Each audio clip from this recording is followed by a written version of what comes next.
আসসালামু আলাইকুম, আমি আশরাফুল ইসলাম আমিন। স্বাগতম জানাচ্ছি নতুন আরো একটি ভিডিওতে। দর্শক, কোঠা আন্দোলন, যে কোঠা আন্দোলন সারা বাংলাদেশে নতুন এক ইতিহাস হয়ে থাকবে।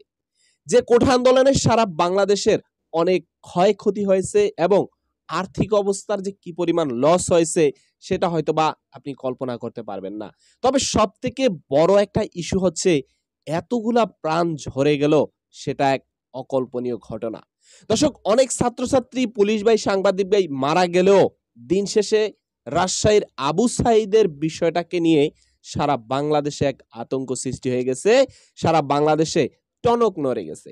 দিন শেষে মাননীয় প্রধানমন্ত্রী শেখ হাসিনা আবু সাঈদের বিষয় বেশ কিছু কথা বলছে। আমরা প্রধানমন্ত্রী শেখ হাসিনা থেকে একটু ভিডিওর সামান্য কিছু অংশ দেখব যে আবু সাঈদের জন্য কি কি ব্যবস্থা করেছে প্রধানমন্ত্রী। একটু ভিডিওর অংশ দেখি।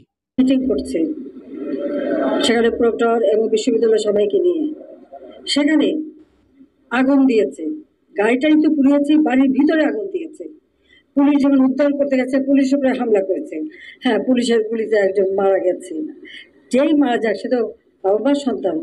আমরা সেজন্য সত্যি দুঃখ প্রকাশ করি এবং তার বাড়ি রংপুর পীরগঞ্জ, ওখানে আমরা যাতে তার কাফন দাফন সবকিছু ব্যবস্থা করে দিয়েছিলাম।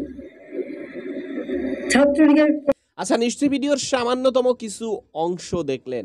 এখন প্রধানমন্ত্রী যে কথাগুলা বলেছে, যে ব্যবস্থাগুলা করেছে আবু সাঈদের জন্য, বিষয়টা আপনার কাছে কেমন মনে হয় সেটা অবশ্যই আপনি কমেন্ট বক্সে লিখতে পারেন। তো সম্মানিত ভাইরা, এই হচ্ছে টোটাল বিষয়। তো আজকের ভিডিওটি এখানেই শেষ করতে চাই। দেখা হবে নতুন অন্য কোনো ভিডিওতে। সবাই ভালো থাকবেন। আসসালামু আলাইকুম ওয়া রাহমাতুল্লাহি ওয়া বারাকাতুহু।